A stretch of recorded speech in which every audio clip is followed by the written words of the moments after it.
और एक बड़ी खबर है, ईरान पर डोनाल्ड ट्रंप का स्टेटमेंट सामने आया। कहा ईरान समर्थित यूरेनियम अमेरिका को सौंपे और नहीं सौंपने पर ईरान में नष्ट होगा यूरेनियम। ये भी ट्रंप ने कहा। ईरान से अच्छा समझौता होगा या फिर कुछ भी नहीं होगा। एक बार डोनाल्ड ट्रंप ने फिर से अपनी धमकी दोहराई है। तो तनाव बढ़ता हुआ ईरान अमेरिका में एक बार फिर से। इजराइल ने लेबनान पर हमला किया है। बेरूत में हिजबुल्लाह के ठिकानों पर जोरदार हमला किया गया। 70 से ज्यादा ठिकानों पर रेड की गई, हवाई हमले किए गए। दक्षिणी लेबनान और बेका घाटी में हवाई हमले के बाद ये मंजर देखिए, आग लगी हुई है, धमाका हो रहा है, धुएं का गुबार आसमान तक छा रहा है और इससे तनाव बढ़ता हुआ।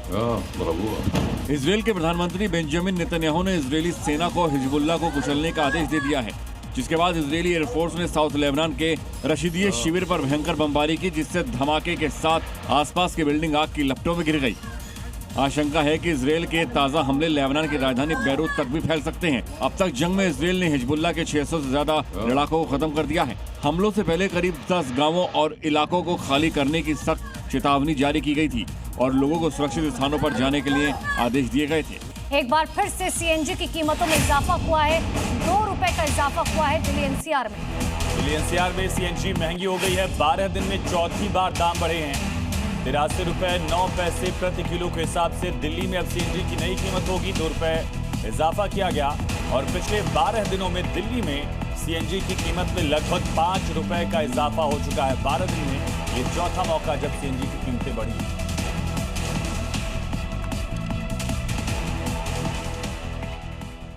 तमिलनाडु के कोयम्बटूर में ब्रेकअप से नाराज एक युवक ने युवती के घर पर पेट्रोल बम से हमला कर दिया और उसका दिल दहलाने वाला सीसीटीवी वीडियो भी सामने आया। युवती के घर हमले के सीसीटीवी में दिख रहा है कि बाइक पर 2 युवक आते हैं। एक युवक बाइक चलाता रहता है जबकि दूसरा घर में बम फेंक देता है। आरोप है कि आरोपियों ने केरोसिन से भरी बोतल घर में फेंकी। स्कूटी के पास आग तेजी से फैल गई और गेट के पास धुआं छा गया। मुख्य आरोपी की पहचान चेन्नई निवासी कार्तिक के रूप में की गई है, जो कॉलेज के दौरान युवती के साथ रिश्ते में था। जब युवती को उसके खिलाफ हत्या और डकैती समेत 31 से अधिक आपराधिक मामले पता चले तो उसने ब्रेकअप कर लिया, जिसके बाद बौखलाए युवक ने पहले परेशान किया, फिर जब युवती नहीं मानी तो उसके घर पर बम फेंक दिया।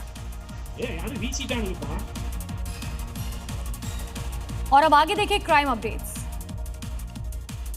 यूपी के मुजफ्फरनगर में दामाद ने ससुराल पहुंचकर ताबड़तोड़ फायरिंग की। हमले में 3 लोग घायल। पुलिस ने घायलों को अस्पताल भेजकर आरोपी दामाद को गिरफ्तार कर लिया। राजस्थान के बाड़मेर में मौजूद मुनाबाव अंतर्राष्ट्रीय रेलवे स्टेशन पर अवैध जल कनेक्शन का एक मामला सामने, जिसके बाद रेलवे प्रशासन को 4.47 लाख रुपए का नोटिस जारी किया गया। राजस्थान के जोधपुर में एक प्राइवेट बैंक के बाहर 2 गुटों के बीच जमकर मारपीट। मुख्य सड़क पर विवाद से राहगीर हैरान रह गए। मामला महामंदिर थाना क्षेत्र का बताया जा रहा है।